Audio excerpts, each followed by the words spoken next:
Rejected Moon. Episode 7. What Wakes. Written by Mia. The speaker taught me my own power the way you teach a child to handle a blade, by first making absolutely certain I was afraid of it. Most of what the Moonborn could do is lost, she told me, the first morning, in a high stone room open to the sky where the moon could see us. Burned out of the world with the bloodline. I have 3 generations of secondhand memory and a great deal of guesswork, and you have a gift with no teacher, which is the most dangerous thing there is. So we go slowly, we go small, and every single time, before you reach for it, you will say the cost aloud, until it lives in your hands and not just your head. Her white eye fix me. Say it now. Every time I burn, I ring a bell the severed hear. Again, until it's true. I said it 100 times that week. Every time I burn, the thing that ends the world lifts its head. And then, saying it, I learned. Small things at first. The way the ember had come to my palm in the croft, I could call light into my cupped hands, cold and silver, and hold it. I could find the warmth in a living thing and feel it, the bright, steady coal of a speaker's stubborn old heart, the flickering ones of birds. I learned faster than the speaker liked. That frightened her. I could tell, though she hid it behind sourness, that a girl with no teacher and 19 years of catching up should reach so easily for things her grandmother had needed decades to hold. By the 4th day, I could make the cold silver light dance, split it, send it crawling along the floor like a living thing. I could stand in the dark training room and know, without looking, every heartbeat in the tier below me, the way you know weather. And once, only once, I reached too far, too fast, greedy with it, drunk on finally being good at something after a life of being nothing, and the light leapt out of my hands wrong, hungry, and cracked a slab of ancient stone clean in 2 with a sound like a shot, and the bell in my chest tolled so hard the speaker flinched, and 3 lamps in the next room guttered out. That, she said into the ringing silence, white-faced, is why we go small. The severed don't hear your mercy, and your malice differently, child. They only hear how loud. Be loud enough for the right reason, and you'll still have damned us all. Power doesn't care why. That's the first thing the old Moonborn learned, and the last thing the world ever let them teach. And one afternoon, when a young watchwolf was carried in with a wound gone bad and the healers had given him up, the speaker watched me feel the failing coal of him and said, very quietly, "You want to. I can see you want to. So I'll tell you the price before you do, because no one told your mother. You can pour your fire into him and he'll live. And the bell you ring doing it will be the loudest you've rung yet, because mending is harder than breaking. It always is. One boy's life, paid for with a step closer to the end of everything. That's the Moonborn's whole inheritance, child, in one room.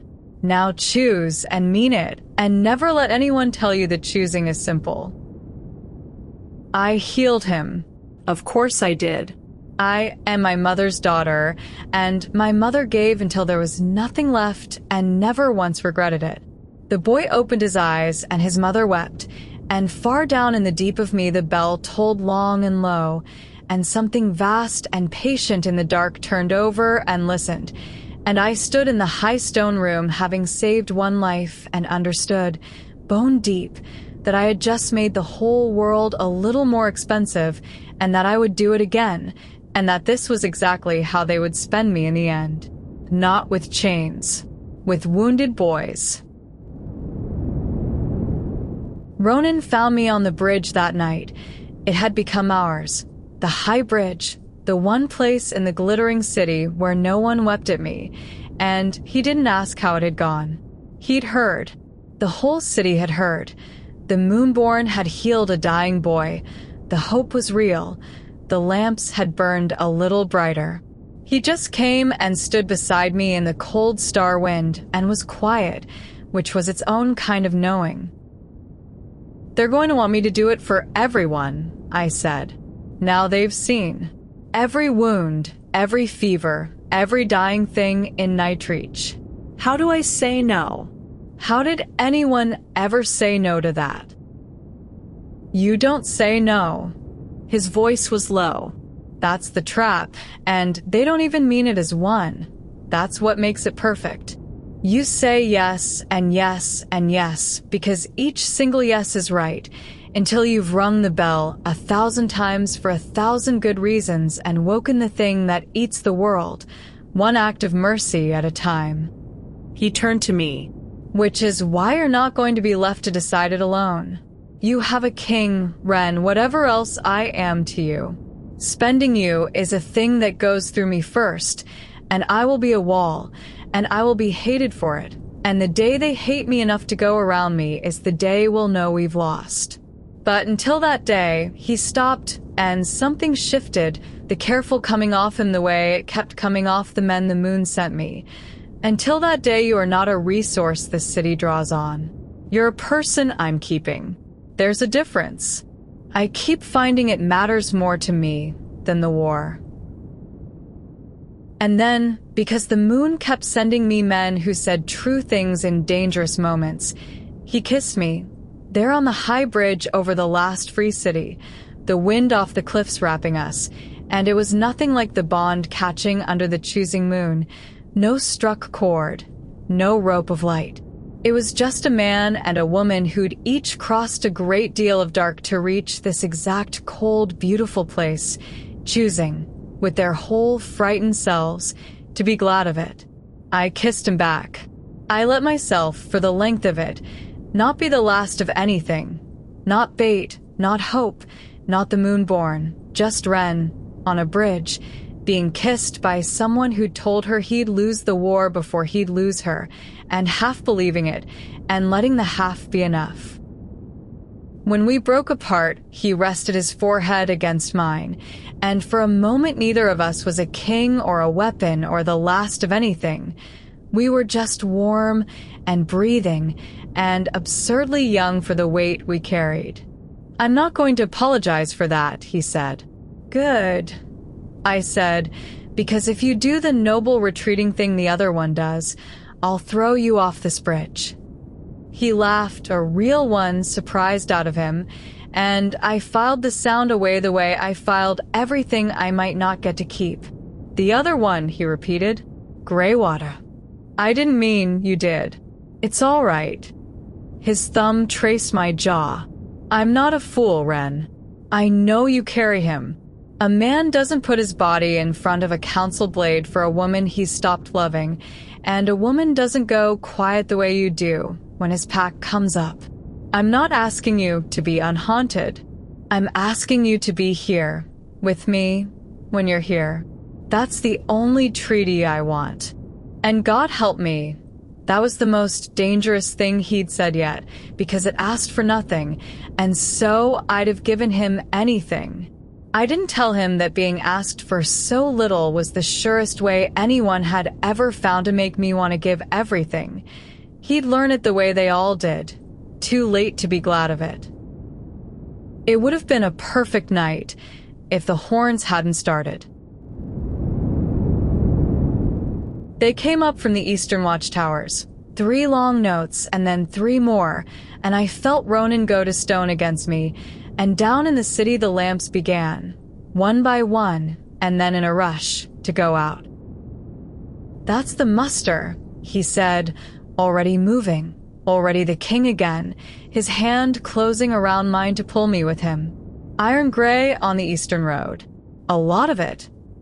We came off the bridge into a city transforming itself in the dark, the free people of Nightreach moving with the awful smooth speed of those who have rehearsed their own siege 100 times, and a scout was waiting in the high court, gray-faced, blood on her, and the speaker was already there, and the council, and the news was the worst it could be. The warden didn't run home, the scout said. The warden went recruiting. Every Argent chapter within reach, every pack alpha the council has a leash on. They've been massing for a week since her eyes went to me, since the light at Greywater. They're not here to put out one Moonborn anymore. They're here to put out Nightreach, all of it, the last free city, while the excuse is standing inside our walls. She swallowed. There's more. They came through Greywater on the way. They, the Hollow, wouldn't say where the Moonborn had gone. Wouldn't or couldn't, but they wouldn't, and the council made an example. The room went silent. The floor of my stomach dropped through the cliff. "Kale," I said. My voice didn't sound like mine. "What did they do to Greywater?" The scout wouldn't meet my eyes, which was its own answer. The Alpha held the line at the boundary path, bought the rest time to scatter into the hills. He's alive. The Warden wants him alive, as bait for you. Everyone knows the Moonborn lit up the sky for him once. They've got him. They're bringing him here, in irons, at the front of the column. She finally looked at me, and there was pity in it, the pity I was so tired of. The Warden sent a message ahead, for the Moonborn, by name. It said, "Come out and kneel, and ring your bell for us where we can collect it, or watch the free city burn, and the Greywater Alpha with it, and know you could have stopped both with the gift you're so frightened to spend." The council erupted. I stood in the middle of it, distantly, while the free city of Nightreach argued about me in the third person. The Moonborn must, the Moonborn cannot. We did not take her in to spend her. We did not take her in to die behind her. And I watched the thing the speaker had warned me about happen in real time. Good people, frightened people, beginning the slow arithmetic by which a person becomes a resource. An old fighter with a scarred throat said the thing the rest were only thinking. One girl's conscience against the last free city. I'm sorry, King. I'm sorry, child. But that is not a hard sum. And Ronan rose, and the room went quiet, and he said, very softly, "It is the hardest sum there is, Harrow, and the day you find it easy is the day you've become the thing on the ridge. She chooses. Not the council. Not the Warden, who is across an army using a boy in irons to do our deciding for us. Her. That is what free means, or we should put our own lamps out now and save the council the walk." He defended me. Again. A wall again. And I loved him for it. And I also saw, clear and cold, what it was costing the city to let him, and understood that Ronan's wall could only hold so long before holding it broke either the city, or the king, or us. I went back to the bridge alone, after, because I needed the dark and the wind, and somewhere no one was watching the last of their hope decide whether to spend herself. Below me, Nightreach armed itself in the dark. Out east, beyond the ridge, an army of the thing that had hunted my mother was bringing the man who'd rejected me in chains to use as bait, and waiting for me to do the one thing the speaker had spent a week teaching me to fear. To burn, big, bigger than the circle, big enough to break an army, and ring the bell so loud the severed would not just lift its head but rise. Every door was the wrong door. If I did nothing, the free city fell and Kale died and the council won, and my mother's whole sacrifice was for a line that ended in a coward on a bridge.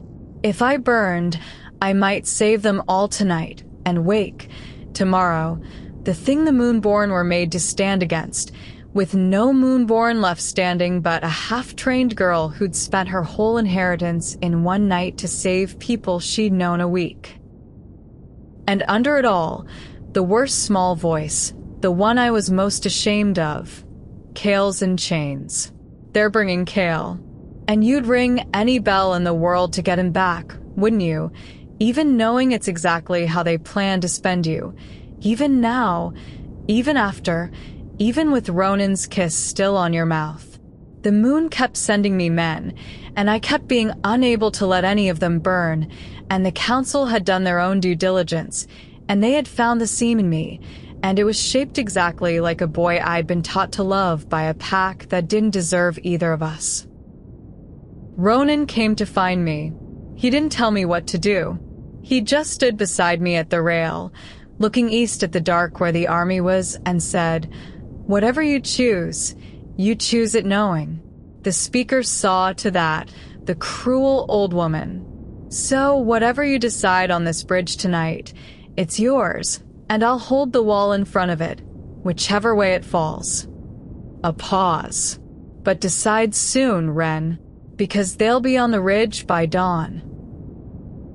And out east, faint and final, as if the world wanted to make absolutely sure I understood the shape of the trap, a single grey-water howl rose from the heart of the council's distant camp, hoarse and defiant and unmistakably Kale, telling me, the only way he could from inside his chains, the thing he knew I needed to hear, and the warden was counting on me being unable to obey. Don't come. Don't spend yourself for me. Let me burn. To be continued. That was episode 7 of Rejected Moon. If the moon has you now, the next episode is waiting. Subscribe so you don't lose the trail. The complete book is available on Amazon, and early episodes and bonus chapters are on my Patreon. Links are in the description. I'm Mia. Thank you for listening.